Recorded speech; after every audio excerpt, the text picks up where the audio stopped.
Seja bem-vindo ao Horizonte Diverso. Napoleão Bonaparte é, sem dúvida, uma das figuras mais complexas e fascinantes da história mundial. Nascido na Córcega, em 15 de agosto de 1769, ele cresceu em um período tumultuado da Europa, marcado pela Revolução Francesa e o colapso das antigas monarquias. Napoleão, com sua ambição e brilhantismo militar, ascendeu de um jovem oficial a imperador da França, conquistando grande parte do continente. No entanto, além de suas impressionantes realizações militares e políticas, ele também foi cercado por mitos, lendas e controvérsias, seja por sua vaidade, seus excessos, ou pelos mistérios que envolvem sua morte. A ascensão de um líder revolucionário. Napoleão começou sua carreira militar durante a Revolução Francesa, um período em que a França estava desestabilizada e em guerra com várias potências europeias. Ele rapidamente se destacou ao derrotar os exércitos austríacos na Itália durante a campanha italiana, entre 1796 e 1797, consolidando sua reputação de gênio militar. Seus sucessos o tornaram um herói na França, e sua habilidade política permitiu que ele tomasse o controle do país em 1799, no golpe de Estado do 18 de Brumário, quando se autoproclamou primeiro cônsul, garantindo poderes quase absolutos.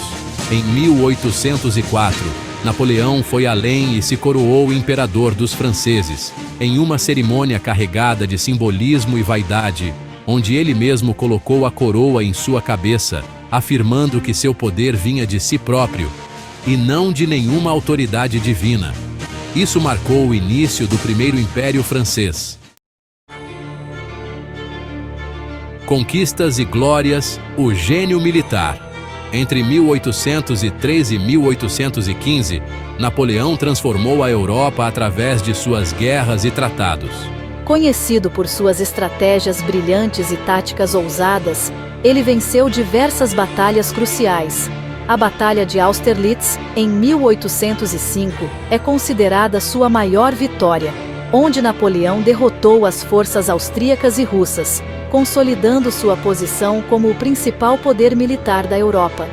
Na Batalha de Jena-Auerstedt, em 1806, Napoleão derrotou o exército prussiano, ocupando Berlim e levando a Prússia a assinar o Tratado de Tilsit em 1807, que reorganizou a Europa sob sua influência. O Tratado de Campo Fórmio, em 1797, com a Áustria, encerrou a campanha italiana e permitiu a anexação de territórios no norte da Itália à França.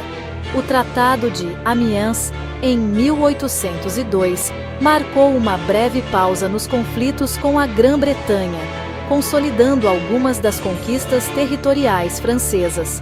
Napoleão também reformou profundamente o sistema legal francês, criando o Código Napoleônico em 1804, uma das suas realizações mais duradouras, que até hoje influencia legislações em vários países. Mitos e lendas. Vaidades e ambição desmedida. Apesar de todas as suas realizações, Napoleão também foi uma figura cercada por mitos e vaidade. Um dos mitos mais persistentes é sua suposta baixa estatura, que na verdade não era tão incomum para a época. Ele media cerca de 1,68 m, altura média para um homem do século XIX. No entanto, esse mito refletia uma imagem que eu cultivava, a de um homem com um enorme desejo de controle e poder. Minha famosa postura com a mão no casaco se tornou símbolo de minha autoridade e autocontrole, mas também era alvo de caricaturas que reforçavam minha imagem de vaidoso. Sempre fui obcecado por minha imagem e por minha grandeza. Ele gostava de controlar todos os aspectos de sua vida pública e pessoal, e muitas vezes se via como um herói messiânico destinado a governar a Europa e além. Loucuras e derrotas. As invasões que marcaram o fim. Sua ambição desmedida, porém, acabou levando à sua queda. Em 1812, Napoleão cometeu um dos maiores erros de sua carreira militar, a invasão da Rússia. Subestimando a vastidão do território russo e o rigor do inverno, sua campanha resultou em um desastre. Dos 600 mil soldados que marcharam em direção a Moscou, apenas uma fração sobreviveu ao frio, à fome e aos ataques constantes dos russos. A derrota na Rússia enfraqueceu seu império, e em 1814, uma coalizão de nações europeias o derrotou. Napoleão foi forçado a abdicar e foi exilado na ilha de Elba. No entanto, ele escapou e retornou triunfalmente à França em 1815, durante o período conhecido como os 100 Dias. Este retorno, no entanto, foi curto. Na Batalha de Waterloo, em junho de 1815, Napoleão foi definitivamente derrotado por uma coalizão liderada pelo Duque de Wellington.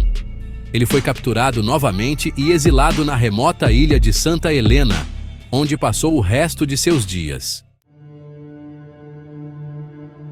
Mistérios e morte. O fim de um imperador. A morte de Napoleão em 1821 continua a ser envolta em mistério.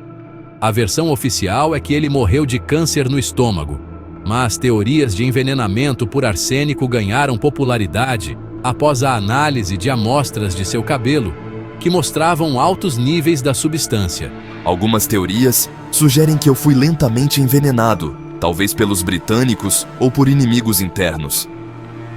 Durante meus últimos anos de vida em Santa Helena, passava muito tempo refletindo sobre minhas glórias passadas, mas minha saúde física e mental deteriorava-se rapidamente. Há relatos de que ele alternava entre momentos de lucidez e delírio, incapaz de aceitar o fim de sua carreira gloriosa. Legado e lendas. O homem que moldou a Europa. Além de suas conquistas militares e reformas políticas, o legado de Napoleão é profundamente marcado por seu impacto cultural. Seu código napoleônico influenciou sistemas legais ao redor do mundo, e sua visão de uma Europa unificada sob um governo centralizado ressoou ao longo dos séculos. O Napoleão não foi apenas um imperador e um conquistador, ele se tornou um mito. Sua figura é reverenciada e criticada, celebrada como gênio e condenada como tirano. Entre seus feitos históricos e os mitos que o cercam, uma coisa é certa: ele mudou para sempre o curso da história europeia. Obrigado por ter ficado conosco até agora. Um forte abraço e até mais.